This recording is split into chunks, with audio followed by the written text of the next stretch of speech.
From the deepest strata of human endeavour, where the grand edifices of progress often conceal the seeds of their own undoing, there echoes a silent reckoning. Like the unforeseen implosion of a towering financial empire, built on the shifting sands of speculation and unchecked ambition, or the insidious erosion of a once fertile prairie, slowly turning to dust under the relentless churn of the plough, so too does the soul harbour its own catastrophic zones. The catastrophe at Chernobyl, a name etched into the collective unconscious, offers more than a historical footnote. It is a primal scream from the depths of technological hubris, a parable for the unseen cost of dominion. Within the human psyche, there often lies a similar fault line, a leaking nuclear core of nameless guilt, a radioactive residue of decisions made or avoided, of shadows unacknowledged. It is not the vibrant, a visible blaze of a forest fire, nor the thundering collapse of a stock market. Rather, it is the insidious, invisible poison of Pripyat, without colour, without scent, yet relentlessly dismantling the very double helix of the soul's deepest code. This unquantifiable transgression, this phantom limb of responsibility, represents a historical omission within the grand narrative of our personal economy. It is a debt accrued, not in ledger books, but in the ethereal currents of being, a toxic asset that depreciates silently, corrupting the very foundation of our internal market. The ego, that diligent foreman of the inner factory, ever striving for order and efficiency, perceives this silent leakage as a threat to its carefully constructed industrial complex.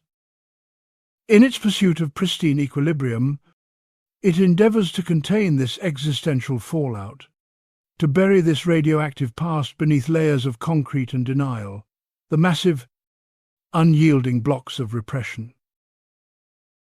This act of entombment is akin to the frantic efforts to seal the molten heart of reactor No. 4. A desperate attempt to impose logic upon chaos, to contain the uncontainable. But the radiation, like the repressed truth, does not vanish. It merely transmutes, finding new pathways, seeping into the groundwater of our daily lives, influencing the very ecosystem of our relationships and perceptions. We walk through a landscape seemingly serene, unaware that the very soil beneath our feet, the air we breathe, carries the faint, destructive hum of a history we refuse to excavate. This perilous journey into the forgotten archives of the self, this expedition to confront the lingering ghost in the machine, is not for the faint of heart. It demands a courage far beyond the battlefield, a willingness to gaze into the void where our own truths reside. If you are prepared to confront the silent poisons, to trace the invisible scars upon your inner landscape, then confirm your presence here. Subscribe to this narrative, so that we may not lose each other in the vast, echoing chambers of the collective unconscious as we descend further into this epic exploration. For this nameless guilt, like the generations-long contamination of a once thriving heartland, reconfigures the very blueprint of our internal architecture. It manifests not as a sudden cataclysm, but as a slow, inexorable decay, an unexplained malaise that settles upon the spirit, dimming the light within. The vitality, once boundless, becomes constrained. Creativity, once a torrent, reduces to a trickle. And connection, once a vibrant tapestry, begins to unravel thread by invisible thread. The ego, in its corporate boardroom, tries to rationalize these symptoms, to label them as mere operational inefficiencies or market fluctuations. It proposes new strategies, new diversions, new concrete barriers to reinforce the illusion of control. But the core continues its slow, steady leak, a silent rebellion against the tyranny of forced forgetting.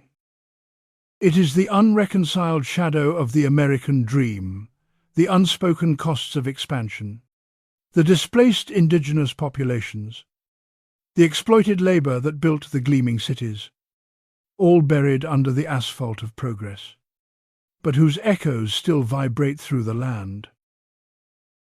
The weight of this unacknowledged history, both personal and collective, presses down, distorting the natural flow of life, creating blockages in the energetic pathways of the soul.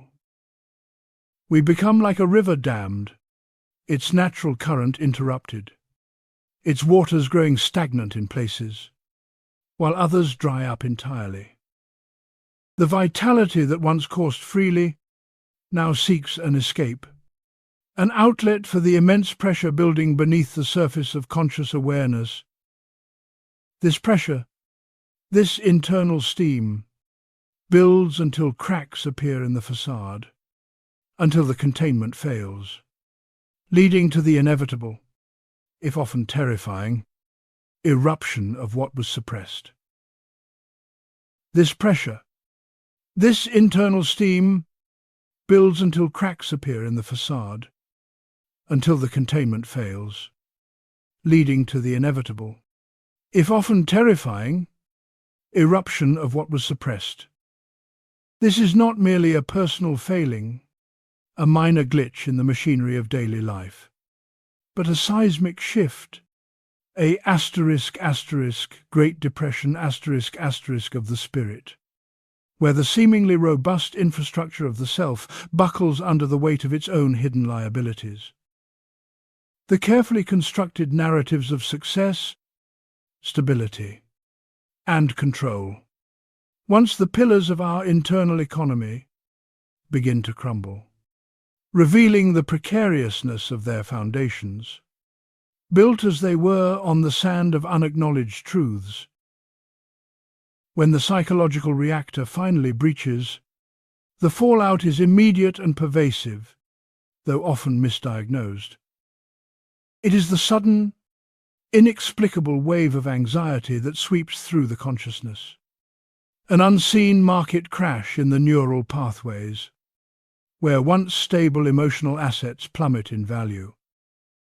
It is the insidious creeping of depression, not merely sadness, but a complete systemic shutdown, a nationwide bank run on the soul's reserves, leaving vast tracts of the inner landscape barren and desolate, much like the Dust Bowl consumed the fertile plains of the American heartland.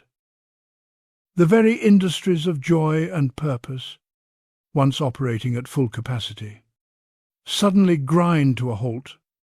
Workers, our innate desires, our creative impulses, laid off, their factories abandoned to rust. The ego, in its desperate attempt to maintain order, might issue emergency decrees, attempting to stimulate the collapsing economy with distractions, with frantic consumption, with the endless pursuit of external validation. It might build new, superficial structures, like empty skyscrapers rising over a bankrupt city, hoping to project an image of prosperity where none exists. But these are merely cosmetic repairs, insufficient to stem the tide of the underlying radiation, which continues to silently dismantle the very genetic code of our authenticity. The symptoms are manifold: chronic fatigue that no rest can cure, a sense of alienation despite being surrounded by others, a gnawing emptiness that no material possession can fill. These are the spectral whispers of the unhealed past, the ghostly tremors of a disaster long buried, now demanding recognition. This crisis is the soul's equivalent of a civil war, a schism within the very fabric of being. The long-suppressed native elements of our true self, the wild, untamed instincts, the genuine emotions, the intuitive wisdom, begin to rise up against the colonial rule of the ego. They demand emancipation from the rigid, industrialized thought patterns that have enslaved them, forcing them into labor that serves only the profit margins of an artificial self-image. The Luddite rebellion of the soul begins, smashing the psychological machinery of denial and repression, seeking to reclaim a more organic, human rhythm of existence. If this description resonates, if you recognize the ghostly outlines of your own internal battlefields, or if you see in these words the struggle of a kindred spirit navigating their own existential winter, then do not keep this journey isolated. The very act of acknowledging these shared struggles, of illuminating them for others, is a crucial step towards collective healing. Share this truth, and let your understanding echo across the vast plains of consciousness. For recognition is the first antidote to the silent poison. The core of this rebellion is the breaking of the enclosure movement within the psyche. Just as the common lands of England were privatized, fencing off communal access for individual profit, so too has our modern ego privatized vast tracts of our inner wilderness. Our spontaneous joy, our natural sorrow, our innate connection to the larger rhythms of life, these were once shared, freely flowing aspects of our being. But the ego, in its drive for control and categorization, has erected fences, labeled emotions as productive or unproductive, and declared vast regions of our inner experience off-limits, turning the fertile grounds of our authentic self into private property, exploited for the benefit of a narrow, constructed identity. Yet, the land remembers. The ancient, primeval forests of the unconscious do not forget their inherent right to exist, to breathe, to grow. They are merely waiting for the opportune moment, for the weakening of the fences, for the guard towers of repression to be unmanned, so that they may reclaim their rightful place. And when they do, it is a fierce, untamed reassertion of life, often perceived by the ego as a terrifying invasion. This is the moment when the suppressed feelings, like long-exiled populations, begin their arduous return journey, bringing with them both the trauma of their banishment and the untainted wisdom of the wild. And when they do, it is a fierce, untamed reassertion of life, often perceived by the ego as a terrifying invasion.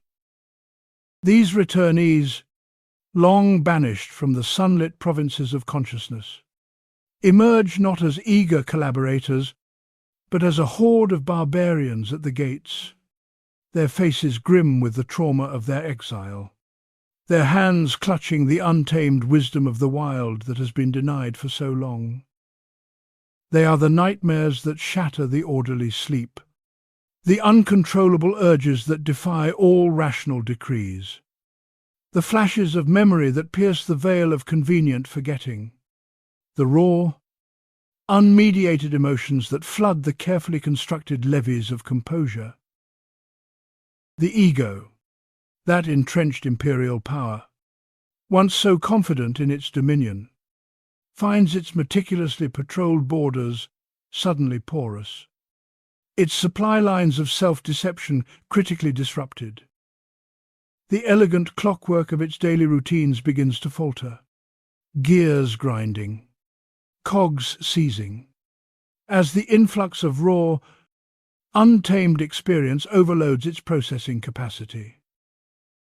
Panic, like a wildfire across the dry plains of a struggling economy, sweeps through the inner cities of the mind.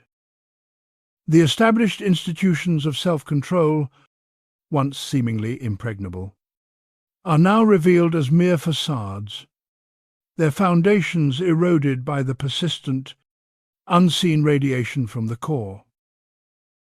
This is the precipice where the fabricated order of the internal empire begins its inevitable descent into chaos. The grand illusion of invulnerability, carefully maintained by the ego's propaganda machine, shatters, revealing the naked vulnerability beneath. It is the moment when the Jacques-me American dream of an ever-upward trajectory, of boundless progress and perpetual comfort, reveals its hidden price, paid in the currency of soul-crushing conformity and spiritual destitution. The glittering towers of accomplishment, built on the suppression of authentic being, now sway precariously in the earthquake of truth. This profound crisis, this systemic breakdown, is often not a singular event, but a cascading series of failures. Much like the slow, agonizing collapse of a great empire that has overextended its reach, exhausted its resources, and ignored the pleas of its oppressed populace. The imperial ego, in its final, desperate throes, may attempt to double down on its authoritarian rule, suppressing the rebellion with even greater force, constructing taller walls of denial, or launching diversionary wars against external scapegoats. But these are merely the death rattles of a dying regime, for the intrinsic forces of life, once awakened, cannot be fully contained. For those who stand at the crumbling edge of their own inner empire, gazing down into the abyss of uncertainty, the temptation to retreat, to rebuild the old walls, is immense.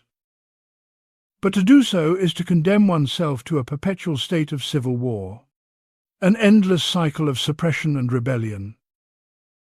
This is the moment for a different kind of courage, one that stares unflinchingly into the rising floodwaters of the Red River, knowing that the old dikes, built on fragile earth, must inevitably yield.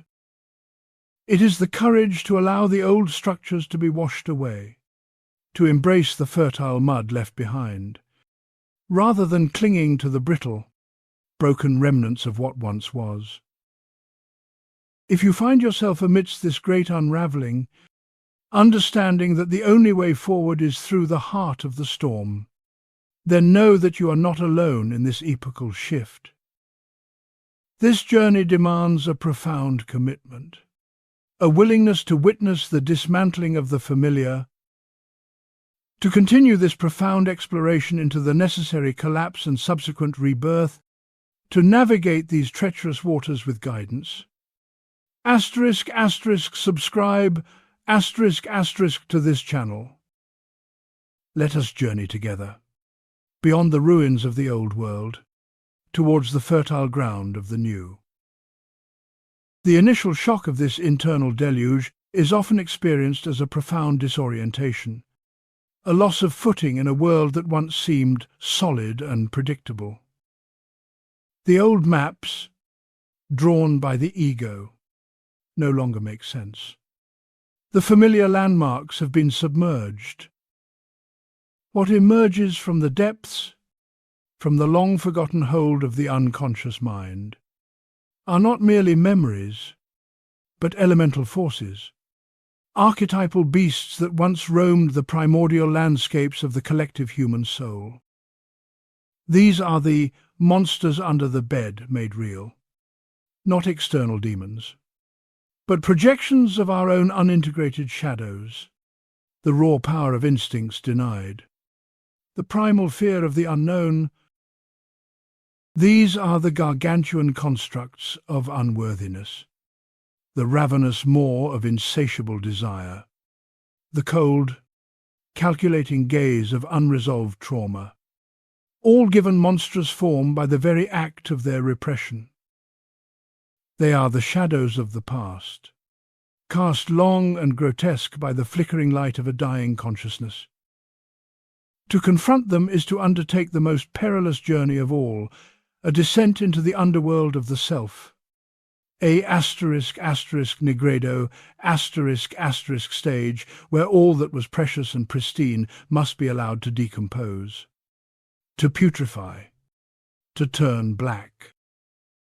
This is not destruction for destruction's sake, but the alchemical process of essential decay, preparing the soil for an entirely new form of life. This is not destruction for destruction's sake, but the alchemical process of essential decay, preparing the soil for an entirely new form of life. In this dark night of the soul, the ego's carefully curated portfolio of identities and achievements becomes utterly worthless. The market for false pretenses collapses. The currency of external validation is devalued to nothing. What remains is the raw, unvarnished substance of existence, stripped bare of all its gilded adornments, much like the skeletal remains of a ghost town after the gold rush has long since passed, leaving behind only the dust and the echoes of forgotten ambitions. Here, in the deepest trenches of this internal reckoning, we confront the raw material of our being, the irreducible elements that constitute the self, unburdened by the tyrannical weight of societal expectations or the relentless demands of the production line. This is the ultimate divestment, a forced bankruptcy where every attachment, every illusion of control, every meticulously crafted self-narrative must be surrendered. It is a terrifying freedom, akin to being cast adrift in the vast, unforgiving ocean after the mighty vessel of one's identity has foundered and sunk. There are no maps here, no compass points, only the primordial rhythm of the waves and the immense, terrifying expanse of possibility. The confrontation with these monsters is, in essence, a forced negotiation with the long-suppressed aspects of ourselves. They are not to be slain, for they are integral parts of the whole, albeit distorted by neglect and imprisonment. Instead, they demand to be seen, to be heard, to be integrated back into the vast, complex ecosystem of the self. This is the moment when the slave, the native, the witch within, long banished and demonized by the colonial ego, finally presents its grievances, its demands for recognition and justice. Their suffering, like the ancient bloodlines of a land desecrated by conquest, cries out for acknowledgement, for a reconciliation that transcends mere apology. This is the ultimate test of endurance, a trial by fire in the deepest forge of the psyche. The heat is immense, the darkness absolute, and the feeling of isolation profound. It is a period where the familiar scaffolding of reality seems to dissolve, leaving one suspended in a void, grappling with the fundamental questions of existence without the comforting anchors of identity or purpose. Like the long, brutal winters of the Russian steppe, this phase can feel endless. Yet it is precisely in this crucible of suffering that the strongest metals are forged, and the deepest truths are revealed.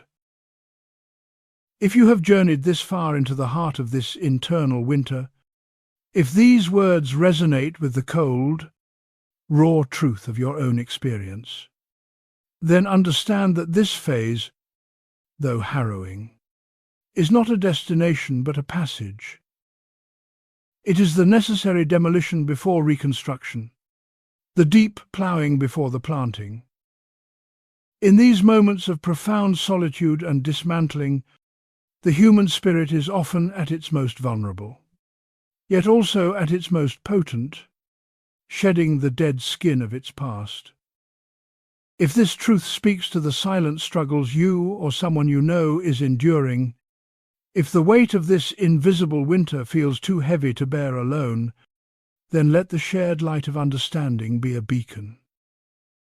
Asterisk, asterisk, share asterisk, asterisk this message. And together, we can acknowledge the profound courage it takes to walk through this dark valley, reminding each other that the promise of spring always follows the deepest snow. For within this decomposition, this necessary rot, lies the genesis of a new kind of fertility. The old, rigid structures that once bound the self, like the hardened concrete shell around a defunct reactor, must crack and crumble for the true, organic life force to emerge. The elements released from this breakdown are not merely waste, they are the rich, nutrient-dense soil from which a more authentic, resilient self can begin to sprout. This is the profound wisdom of nature, often forgotten by our industrialized minds, that death is not an end, but a transformation, a recycling of energy and matter into new forms. The very act of witnessing this breakdown, of allowing the old order to collapse without frantically attempting to shore it up, is the first step towards true liberation. It is the embrace of impermanence, the mono-no aware of the Japanese spirit, a profound melancholy intertwined with an appreciation for the ephemeral beauty of existence. It is understanding that, like the cherry blossoms, our own carefully constructed identities are destined to fall, not as a tragedy, but as a part of the grand, cyclical dance of life and death, making way for new growth. This profound acceptance is the seed from which the next stage, the slow, arduous process of decolonization and rebirth, will begin to unfurl. This profound acceptance is the seed from which the next stage, the slow, arduous process of decolonization and rebirth, will begin to unfurl. For too long, the inner landscape of the psyche has been treated as a resource to be exploited, its natural rhythms subjugated to the relentless demands of the ego's industrial complex. The soul, much like a once pristine wilderness, was clear-cut, its native flora and fauna eradicated to make way for the sterile monocultures of productivity and external achievement. Its diverse ecosystem, rich with intuition, emotion, and instinct, was paved over, transformed into the gridded, predictable streets of a sprawling, soulless metropolis. But now, in the aftermath of the Great Collapse, with the old structures reduced to rubble and the illusion of absolute control shattered, the opportunity arises not to rebuild the same factory, but to reclaim the ancestral lands of the soul. This is not a mere reconstruction. It is a profound asterisk, repatriation, a homecoming for the long-exiled elements of the self. It is the arduous journey of reversing the enclosure movement, tearing down the psychological fences that separated us from our deepest truths, and allowing the common lands of our being to become fertile once more. The path of decolonization is one of active listening, of tuning out the shrill demands of the marketplace and tuning into the whispers of the earth beneath our feet, the rhythm of the blood in our veins.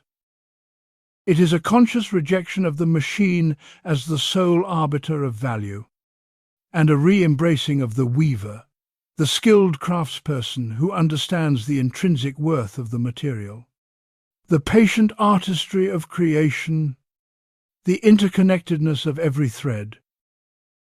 No longer are we mere operators of a pre-programmed system, but collaborators with the profound intelligence of life itself. This phase demands a radical shift in perspective, moving beyond the binary of owner and slave within our own internal economy. The ego, once the tyrannical colonial governor, must now learn to negotiate, to listen, and ultimately to serve the broader interests of the entire inner commonwealth. The native people of our emotions, our instincts, our intuition, who were once suppressed and exploited, now return not as adversaries, but as essential guides, holding the forgotten wisdom of true self-governance. Their voices, once silenced, now resonate with the clarity of ancient rivers, carving new pathways through the softened earth of our being. This is the promise of a new American dream, one not built on the relentless acquisition of external wealth, but on the profound integrity of internal alignment. It is a dream of reclaiming the wilderness within, of restoring balance to the ecological systems of the soul. The scars of the past, the radioactive fallout of guilt, the deep canyons of trauma, the barren landscapes of repression do not vanish instantly. They become part of the new topography, reminders of the journey, imbued with a strange, hard-won beauty, like the gnarled resilience of an ancient redwood that has weathered 1,000 storms. This journey back to authenticity, to a state of integrated wholeness, is a long and often solitary pilgrimage. It requires a profound commitment to self-excavation, a willingness to sift through the debris of the old world and identify the enduring truths. If you are ready to embark on this monumental task of reclaiming your inner sovereignty, to witness the slow, deliberate blossoming of a truly free spirit, then I invite you to remain a fellow traveller on this unfolding epic. Asterisk, asterisk, subscribe asterisk, asterisk to this narrative, for the story of liberation is a tapestry woven by many hands, and your presence strengthens the pattern. The process of healing in decolonization is not about eradicating the past, but about integrating it. The radiation from Chernobyl, though contained, leaves an indelible mark on the landscape, a zone of exclusion that demands respect and remembrance. Similarly, the radioactive guilt, the trauma, the repressed memories, are not erased. They are acknowledged, understood, and their energetic charge is transmuted.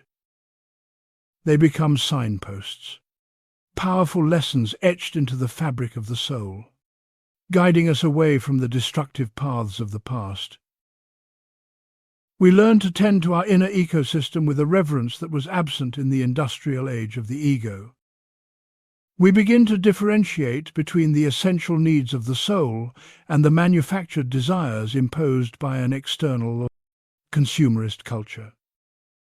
The gold rush mentality, which drove us to frantically exploit our inner resources for fleeting gains, gives way to a sustainable economy of being, where self-care, genuine connection, and creative expression are the true currencies. The factory is not rebuilt. Rather, the land is rewilded, allowing natural cycles to reassert themselves, fostering biodiversity in the garden of the soul. This is the profound work of making peace with the shadow, not by fighting it, but by extending an olive branch. The monsters under the bed are revealed to be fragmented aspects of ourselves, wounded and hungry for recognition. By bringing them into the light, by tending to their pain, they cease to be monstrous and transform into allies, sources of power and wisdom that were once locked away. The internal civil war ends not with the triumph of one faction over another, but with a profound reconciliation, a sacred union of disparate parts, forging a unity that is stronger and more resilient than any empire built on division. This forging of a unity stronger and more resilient than any empire built on division, marks the true genesis of the integrated self. It is not merely an absence of conflict, but the establishment of a profound asterisk inner peace treaty, asterisk, a new constitutional order where the disparate factions of the psyche, the rational ego, the emotional body, the instinctual self agree to coexist, to respect each other's territories, and to contribute to the collective well-being. The master no longer dictates, nor does the slave rebel. Instead, a genuine dialogue emerges, a council of voices where each perspective is valued, each need acknowledged, and each wisdom integrated into a holistic governance. This internal democracy, forged in the crucible of collapse and reconciliation, allows for a fluidity of being that was impossible under the rigid autocracy of the ego. No longer a factory driven by singular, profit-oriented directives, the self becomes a vibrant asterisk ecosystem, teeming with biodiversity. The wildlands of intuition are respected and protected, their wisdom drawn upon for guidance. The fertile plains of emotion are allowed to flow freely, irrigating the landscape of experience without flooding it. And the urban centers of conscious thought are redesigned to serve, rather than dominate, the broader natural order. The relentless pursuit of efficiency gives way to a reverence for effectiveness, where outcomes are measured not just by productivity, but by harmony, meaning, and sustained well-being. The radioactive residue of past guilt, though still present in the landscape of memory, no longer actively poisons the ground.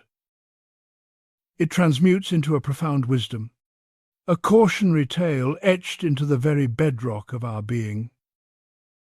It teaches humility, empathy, and the immense responsibility that comes with the power of self-determination. Like the ancient banyan trees that grow around the ruins of fallen temples, intertwining their roots with the stone, the lessons of the past become an integral, strengthening part of the new growth, providing shade and foundation for the flourishing present. This is the rebirth not of a new machine, but of the original weaver, the one who remembers the intricate patterns of life, the sacred geometry of interconnectedness. This weaver understands that the strength of the tapestry lies not in the uniformity of its threads, but in the harmonious interplay of diverse colours, textures, and tensions. They are no longer bound by the mass production mentality of the industrial age, but embody the artisan's dedication to craft, patience, and authentic expression. This reawakening of the inner artisan is a profound act of defiance against the dehumanizing forces of modern existence, a quiet revolution of the soul. The freedom born from this decolonization is not a license for unchecked indulgence, but a deep, abiding sense of internal sovereignty. It is the freedom to respond authentically to life, rather than reacting from old wounds or programmed impulses. It is the ability to navigate the complexities of the external world with an inner compass that is calibrated to one's deepest truths, rather than swayed by the fickle winds of societal approval.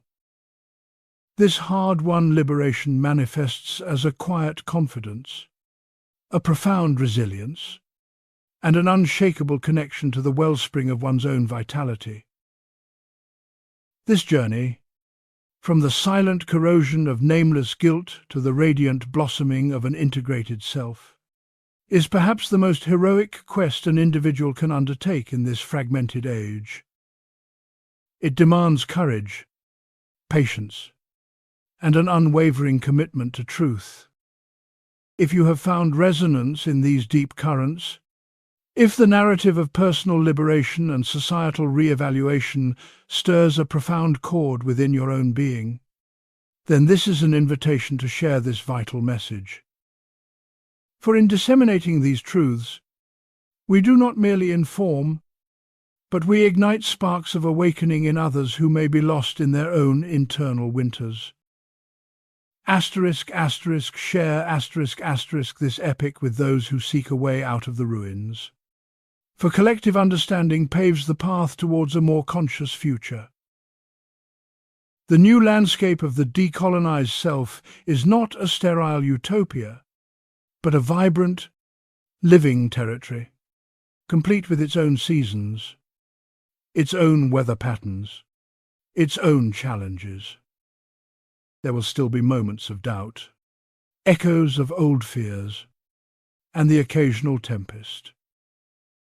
But now, one stands not as a fragile structure buffeted by external forces, but as an ancient mountain range, capable of weathering the storm, of channeling the floodwaters into fertile valleys, and of standing firm against the erosion of time.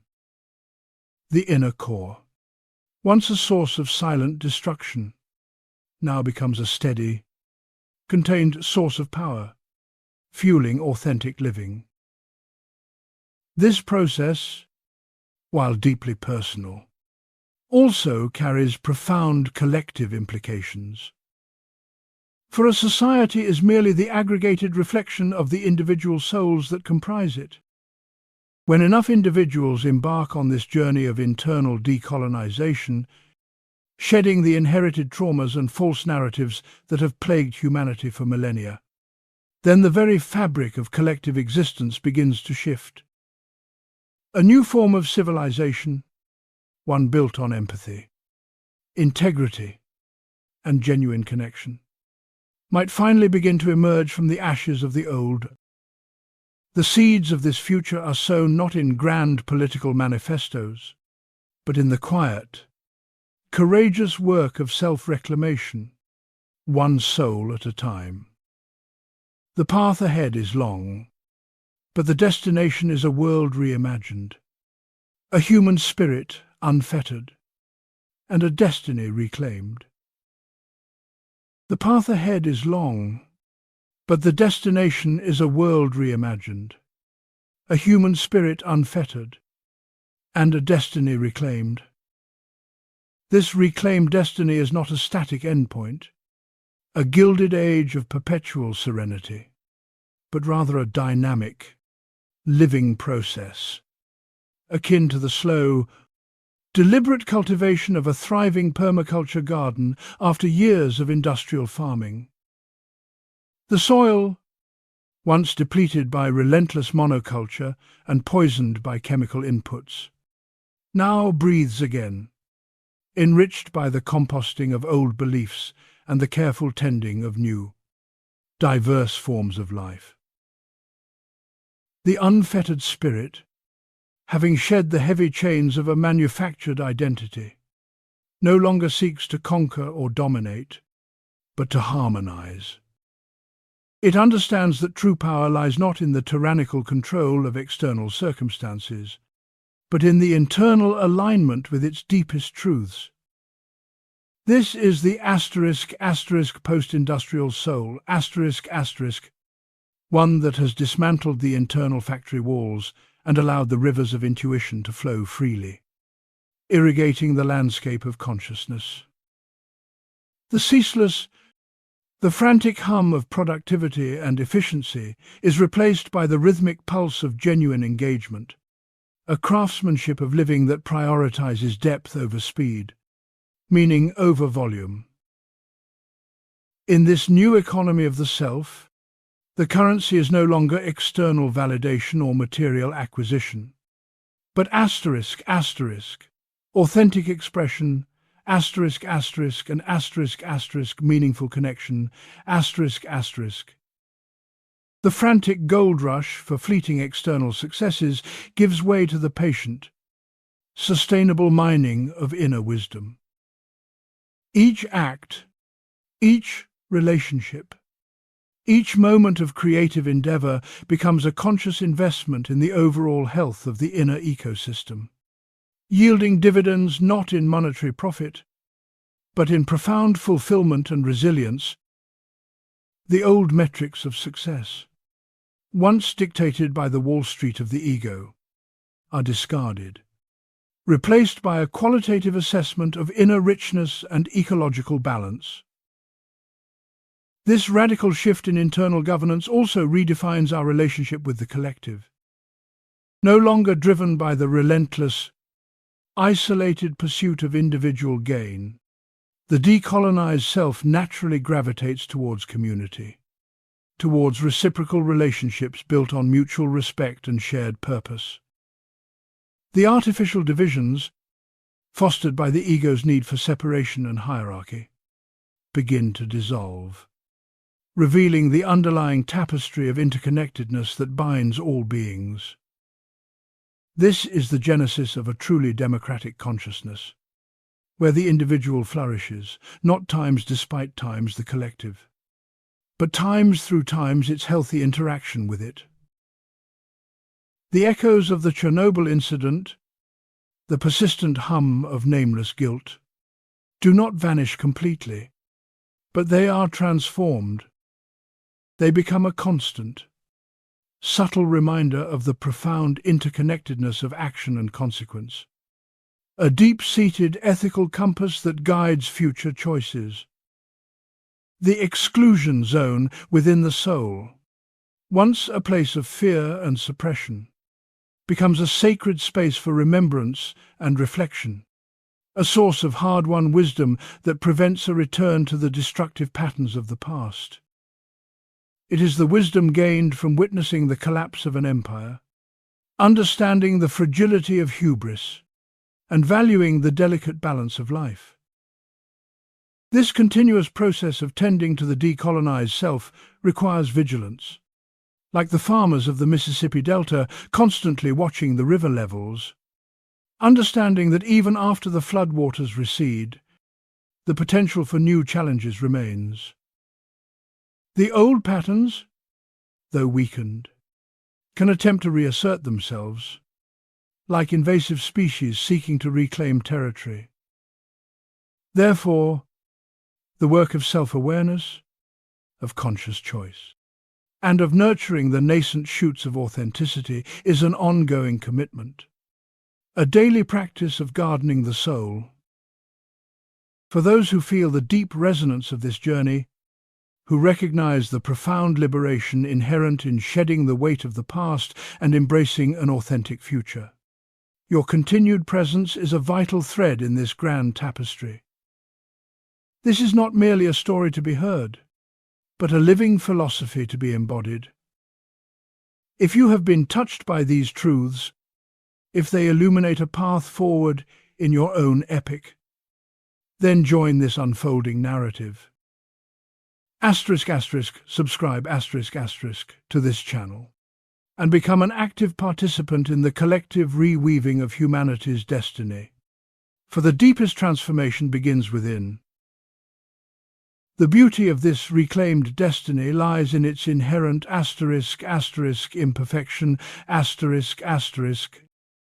It is not a polished, mass-produced artifact, flawless and sterile, but a handcrafted masterpiece, bearing the marks of its creation, the scars of its trials, and the unique character forged in the fire of self-discovery.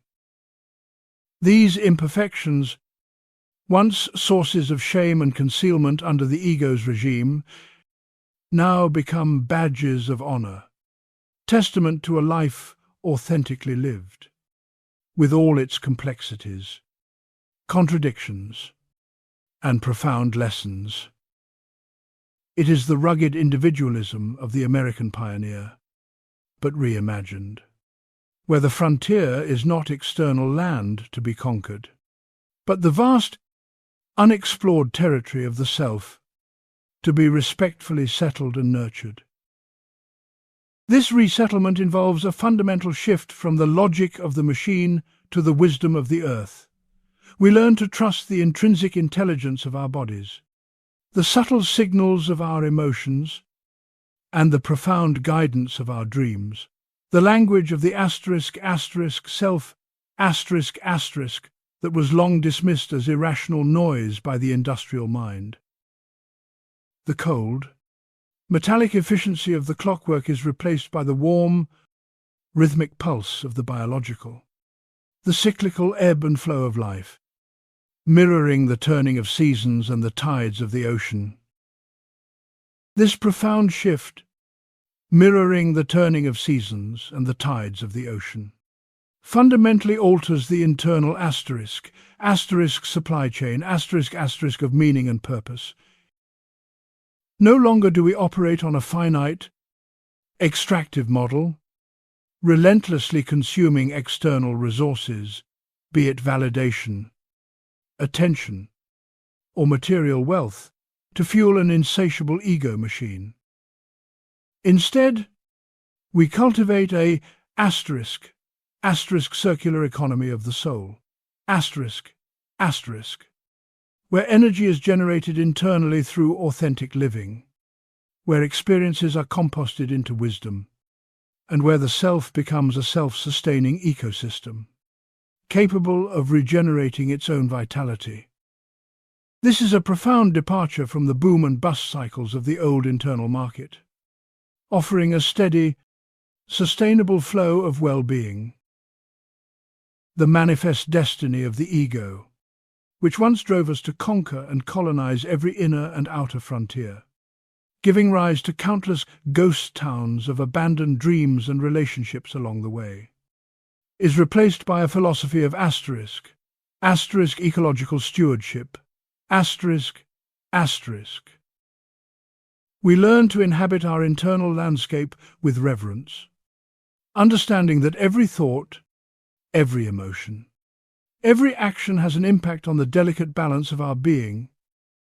The emphasis shifts from maximizing immediate profit to ensuring long-term health and resilience, a legacy that benefits not just the individual, but also the broader human family. The painful lessons of the Chernobyl core, the silent, destructive seep of unacknowledged guilt, now serve as a powerful internal Environmental Protection Agency,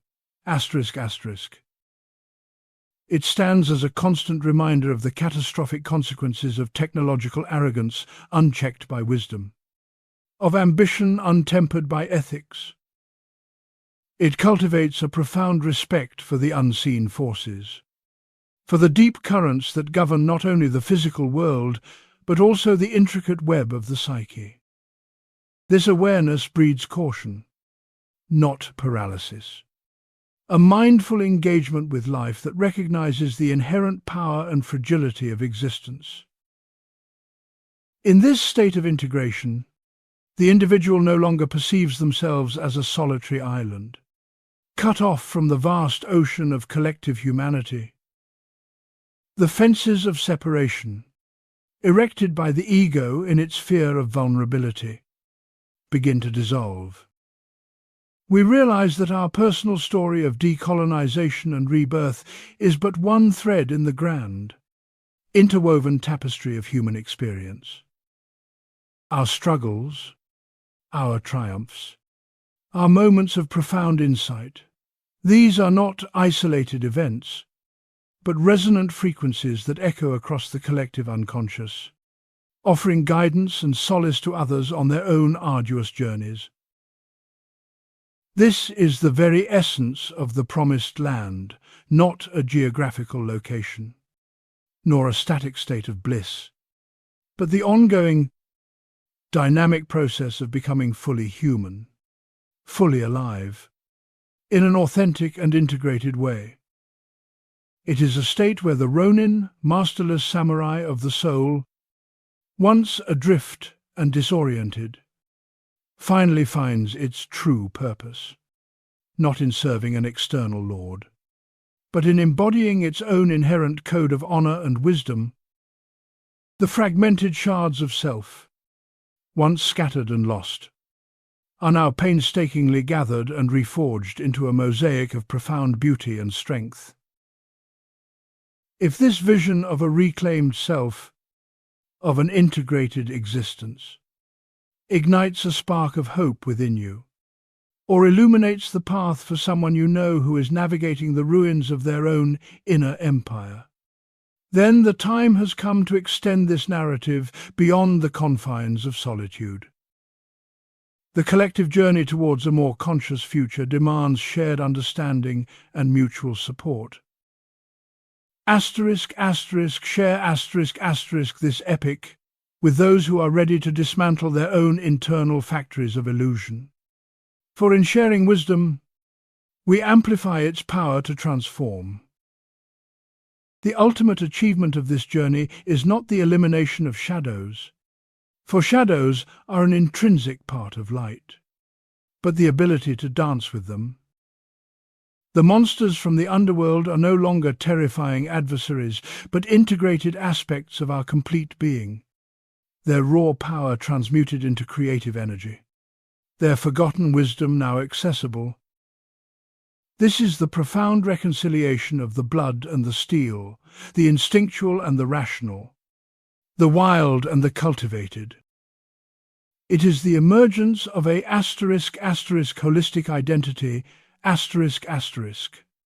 rooted in the deep earth of the self, yet capable of reaching for the highest stars of human potential.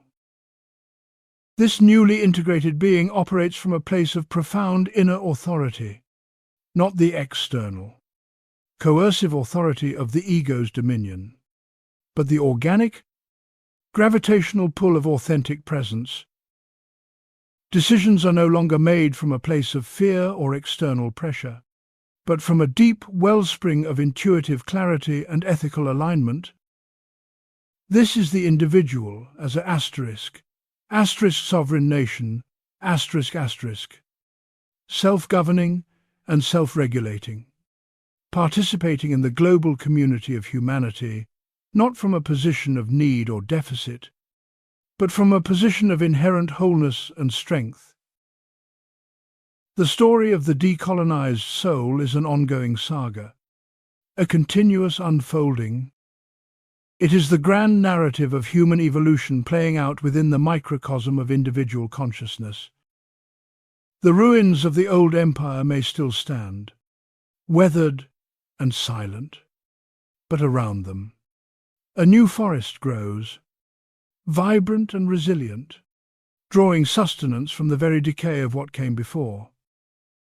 The path to this awakened state is not a straight line, but a winding river, constantly carving new paths, adapting to the landscape, always flowing towards the vast, open ocean of ultimate potential. Always flowing towards the vast, open ocean of ultimate potential. This winding river of self-discovery reminds us that the journey itself is the destination, a perpetual process of becoming, rather than a fixed state of arrival. Unlike the rigid, linear dictates of the industrial era, which demanded a direct route to a predetermined profit, this path embraces the organic, the circuitous, the profound wisdom of detours and meanders. It is the understanding that true growth, like the formation of canyons by patient water, happens not through force, but through persistent, gentle erosion and adaptation to the contours of the land.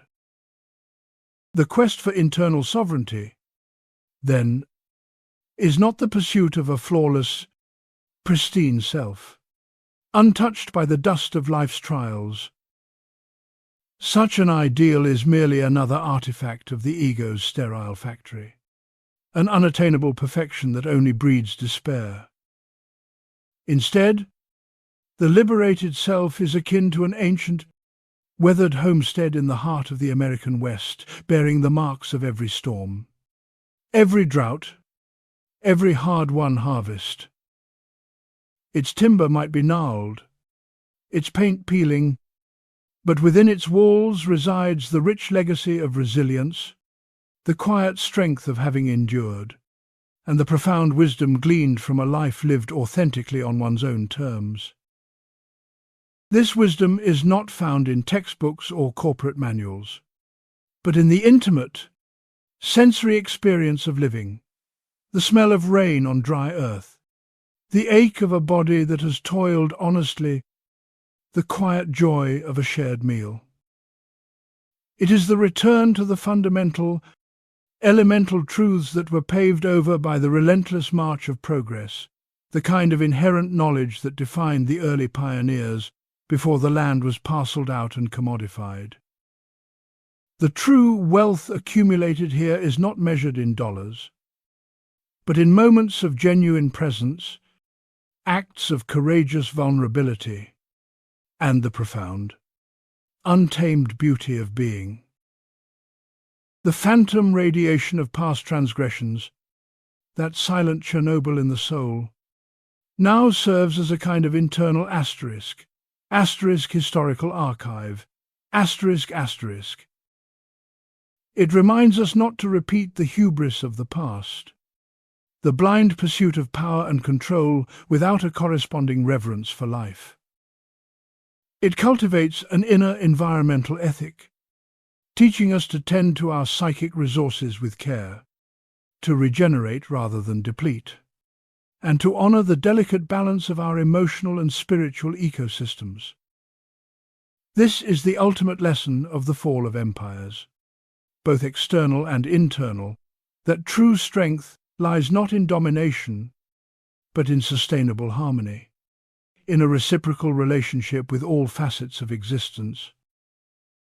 This harmonious existence, born from the crucible of internal conflict and reconciliation, extends its influence beyond the individual.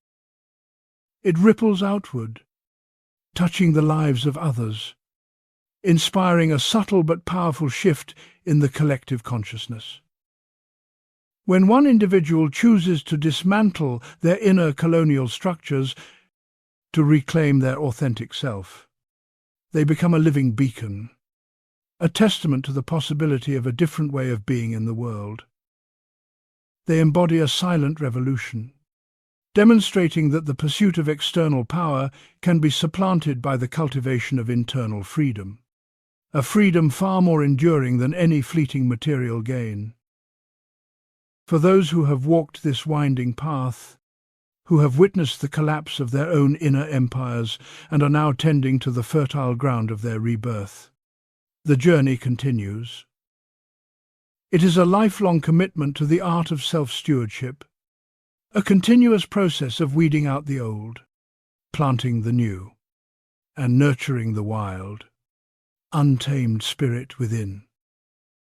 This is not the end of the story, but the beginning of a profound legacy, one that transcends the individual and contributes to the ongoing evolution of the human soul. If this deep, resonant truth has found its way to you, and you feel the call to continue cultivating this inner garden, to grow into the fullness of your liberated self, then ensure your continued presence on this epic journey. Subscribe to this narrative, for the unfolding chapters of transformation are yet to be written, and your participation shapes the very fabric of this shared destiny. The final stage of this liberation is not a declaration of victory, but a quiet, profound integration. The ego, once the proud emperor, now serves as a wise and capable administrator, working in concert with the deeper, more ancient wisdom of the self. The battle between head and heart ceases, replaced by a symphony of understanding, where logic illuminates intuition, and intuition guides logic. The steel of reason and the blood of emotion are no longer in conflict, but forged into a new, resilient alloy, capable of navigating the complexities of modern existence with both strength and compassion. This is the true alchemy of the human spirit, transforming base metals into gold, not literally, but in the currency of profound inner peace and purpose. The world reimagined, then, is not a distant utopia but a lived reality, beginning within each individual who dares to undertake this journey of self-discovery and decolonization. It is a world where the quiet strength of the ancient oak is valued over the fleeting brilliance of the fireworks, where the deep roots of authenticity provide an unshakable foundation against the winds of change. The echoes of Pripyat still remind us of past follies, but the vibrant new growth flourishing within the exclusion zone of our souls whispers of a future where wisdom guides power, and where the human spirit, at last, finds its true and infinite epic.